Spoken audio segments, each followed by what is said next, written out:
Viva! Viva! IDPS, viva! Viva! Bonjour, bonjour. Bonjour. Tosolo la muke, Petoro Kana.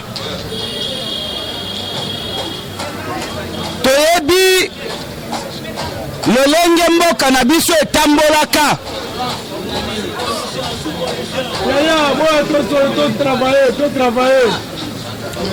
Boyebi lolenge bandoki bakonza mboka oyo bambula ebele.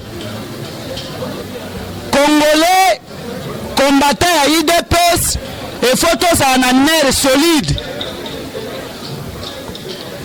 Combattant ya IDPS peuple congolais. Oyo azali bien préparé. Eza population congolais te boyo kanga bien. Combattant ya IDPS peuple congolais. Oyo azali bien éduqué. Oyo alandaka politique ya Congo. Et il faut ozala sévère. IDPS viva. Viva.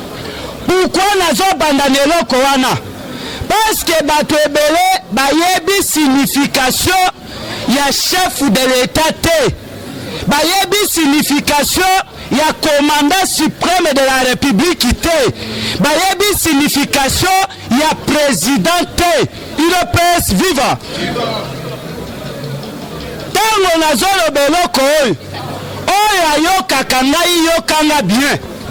Parce que problème ya mbongo oyo elingaki kopesa confusion na mito ya bato ebele. IDPS viva. Chef de l'État awuti kopesa programme annuel na ye. Eza boye te. Devant deux chambres. Est-ce alobelaki likambo ya mbongo? Parce que tango bazoloba ke non ezali programme annuel. C'est-à-dire apesi budget ya annuel mobimba makambo nyonso oyo ya sali. Eza boye te. Boyebisanga mbongo oyo bino bozotia lelo na mitema na bino. Est-ce que ye kosalima après discours ya chef de l'État ou bien salamaki avant discours ya chef de l'État? IDPS viva. Viva. Après. IDPS viva. Bozomona teke ezali na baku oyo bato banguna na biso bazali ko préparer pour na ko détruire peuple congolais. IDPS viva. Viva. Tozala ba politicien. Tozala ba animateur te. IDPS viva. Viva. Pourquoi na lobelo ko wana? Boyebi Kabila. Tango azopesa au revoir. Kolongwa na pouvoir. Kabila lobi teke adieu. Mais Kabila lobi ke À bientôt. à bientôt. IDPS viva.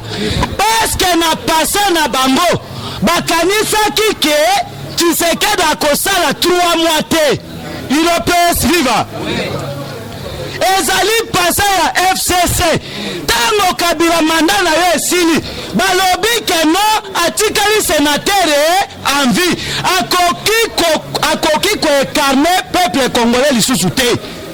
Na Kabila kei alobi ke a bientôt oli aloba ke adieu. IDPS viva.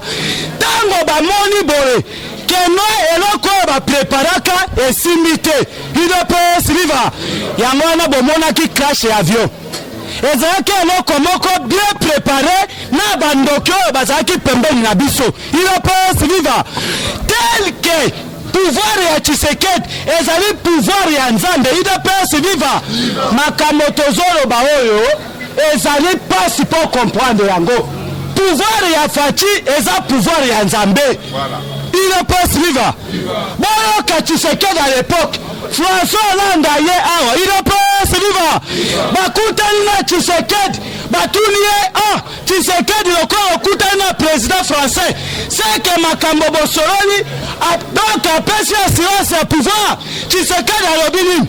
Alobi le pouvoir du peuple congolais ne vient pas de l'Orient ou bien de l'Occident, mais peuple congolais ne va kopesa pouvoir.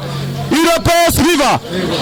Yango tozoloba ke no pouvoir oyo Tshisekedi ayebaka yango bandaka yango alobaka boye soki bomoni force étrangère baye na mboka na biso UDPS viva alobaka force ya OTAN boyebaka sécurité ya pouvoir ya UDPS emonani eza boye te ntango bozoyoka ke non bamaliste américain baye deux fois aéroport ya njili avion ezokita ezomata UDPS viva kuna na mwanda porte-avions américain yango wana evandi na haute mer Tshisekedi akei na Gabon balobi ke no porte-avions ya Charles de Gaulle eye na Gabon UDPS viva na Gabon guerre ezali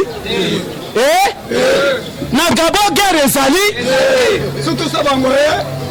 UDPS viva ntango tozoloba na bino soki ozokomprendre politike te fanda ozomona Tshisekedi c'est lui le décideur du monde d'Afrique du Congo eza boye te balobi ke après une année akobanda kozwa bagrande décision eza boye te bon yebisa ngai bon nayoki bainformation ebele balobi o gouverneur de la banque alobi mpo na makambo ya mbongo ye nde atikali na décision ya suka est-ce que gouverneur azwaka décision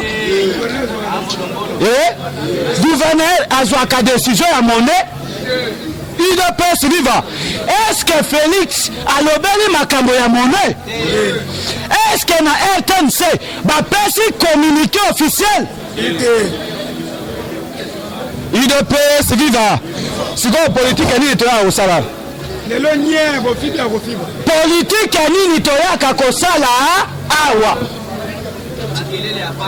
UDPS viva sava nalingi nakende na bino na coup d'état mpo osala coup d'état mpo bakonfirme yo ke no azali chef de l'état efo oleka na chaîne nini est-ce que na top Congo kuna yo kokende kosa publie ke ngai akomi chef de l'état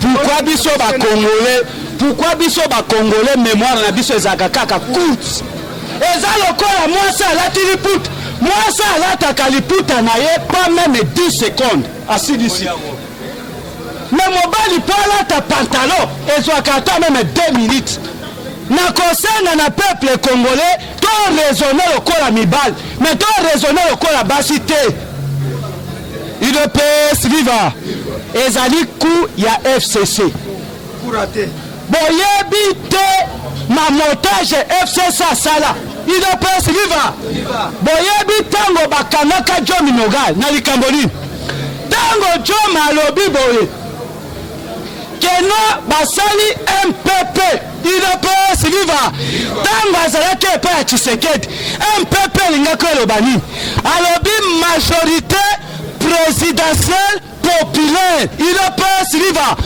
bato ya FCC ou bien bato ya pouvoir en place tango bazalaki à l'époque baye kosala montage ti ono Joe Mindongala batindeli bana basi a violer bango UDPS viva est-ce que bomona papa ya bana wana ou bien bana wana est-ce que bomona bandeko na bango UDPS viva ça c'est la montage ya FCC bazalaka makasi na laboratoire ya komonte makambo UDPS viva eloko nini Félix alekeli bango parce que Fati babeti coup Amélie babeti coup Amélie bazo comprendre position ya Félix te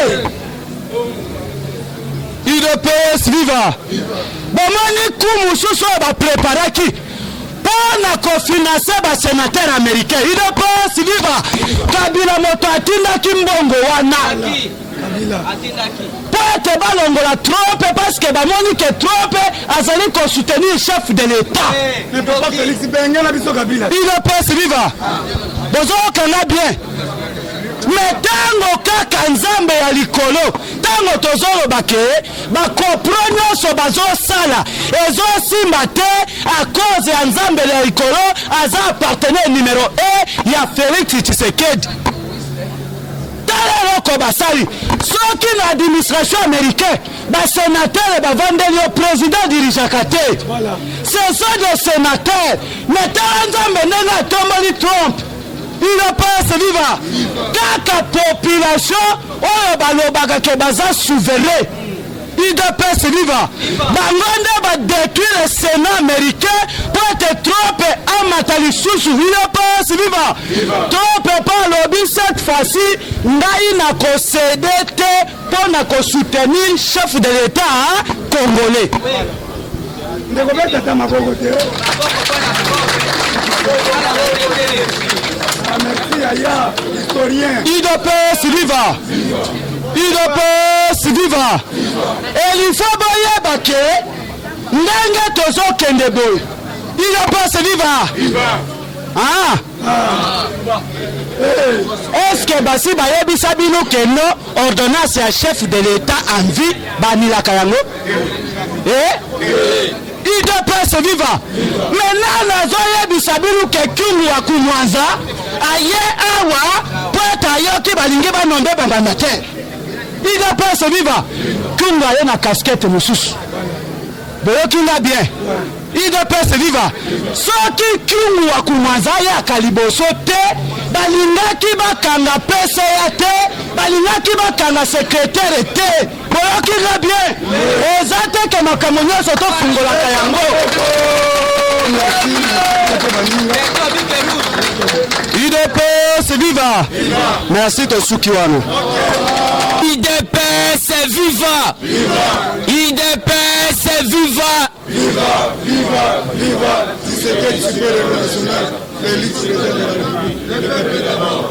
national bonjour bapapa baya bomona teke lelo tozala entre biso na biso lelo batongaki lobi wana donc naoyebisa yo na bainfiltre likambo ya mone lelo biso toza biso na biso mpo nalekeli boye bilongi oyo nde tomone me lobi nazo biso papa bayaki ke tosilika mpo bayebi ke biso nde tosilikaka IDPS viva kaka likambo ya mone me nakoyebisa yo keno banque centrale du Congo nde aza na makoki ya kobimisa mone eza te ke individu oyo tobenga André soki kabamba soki kabanda asonge na ye abimisa mone tofete nango te baya kopesa l'information mutu wana oyo apesaki depo aza ministre après de la présidence mutu wana nde akreye lisolo ya mbongo wana aza na basi misatu soki 19 bana po ayiba mbongo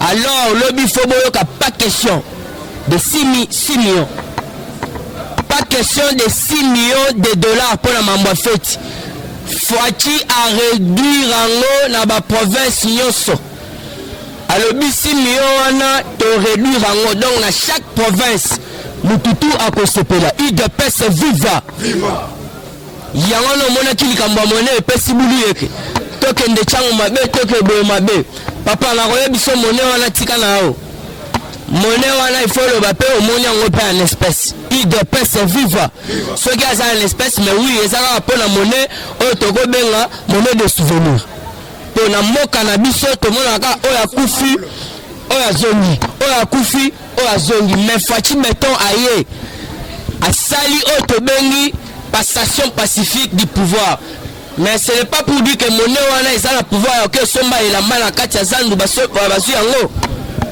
bango batambwisi message wana na ba réseaux sociaux po bayebi que IDPS basilikaka IDPS viva alors tolenga na ordre du jour sur l'ordre du président de la République à suspendre yango tokofete mena lolenge mususu oyo alingi po mutu wana ministre après de la présidence azalaki na bapense na ye wana ezalaki basonge na ye otanga montant okosalisa fete est-ce que ezalaka Fachi a s'opposé balobi a s'opposé na idée ye apesi IDPS viva ouais na kati actualité politique Fachi azokende kaka na bango ndambu nde tozoyeba boye bientôt soins médicaux ya ba policier gratuit IDPS viva lobby préciser militaire bozawa ba policier na zomona bino bozana esengo à partir de lobby dimanche na lundi gratuité ya santé et puis biloko bazotiela biloko na cantine mabundu fati na bakantine na bino populaire bokolia bokosepela ozala ndeko na yo militaire kende déjà sala coopération bozala na yo bien IDPS viva. Oui, ba policier balobi kalate tozwa santé au fele. Pourquoi ba monique stratégie non surtout fati asali ezala mpona bato to bengi armée na la police bazala kitoko. Yango no monaki abandaki na la kanchachi. Yaya kanchachi ekomi kitoko ba jour na beti surtout ekomi susu elengi makasi. Information na zui kuna elobi ndenge soki basilisi kanchachi ba attaquer lisusu kan o to bengi kan kokolo. To silisi kan kokolo to kiti na kan seta. To longo kan seta to zo kende kan ndengwana. Yango no moni ba soda basalaki na esengolobi balobi kalate biso na bana na biso to roja santé au fele po bakisi yaki déjà. Fati moko na palais du peuple a ebisi biso que non 12 conteneurs il y a ba médicaments et déjà awa o il fallait qui basala déjà dispatching IDPS viva ndeko utolo ba wa PCA na directeur général na CGA na CG pardon batuana il faut bakanga bango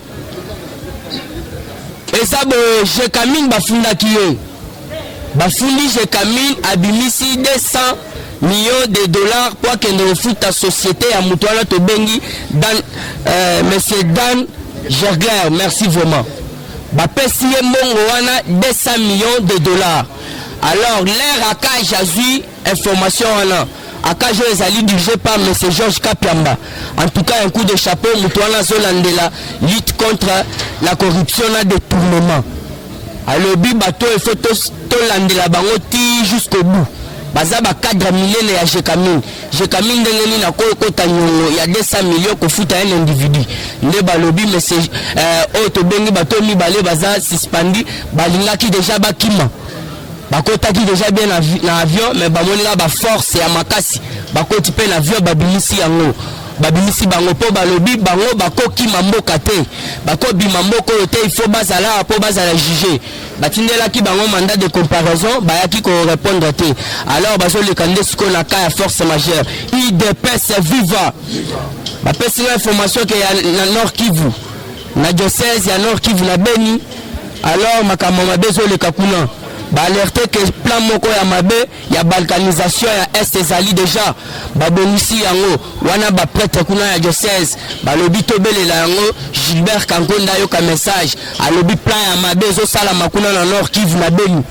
Alors il faut basala na lombango ba meka kokende ko silisa yango po balobi balinga basala balkanisation ya est pour ba comprendre déjà que Fati alingi ne bitumbate lelo lobby te pesa que information to ya ben il faut comprendre que bitumbe sili au chaque jour to ya ko pesa bakangi autant basali boy mais banda bazongisa plus de 300 senneurs et puis ba récupérer plus de 3000 armes lourdes sophistiquées ba A4 ba calibre 12 toyoka lisusu te ke yo bakangi basali boy mais jour wana nde toyokaki balinga basala grimace na centre ya OMS lisusu mais bameka ko repousser bango par la police na armée siko lobby na Nord Kivu basignaler nga na beta sete balobi plan ya mabeza wana balingi babongisa kuna na diocèse alors topesi information na ba oyo basali likolo na biso po balandaka biso bameka kosilisa yango IDPS viva.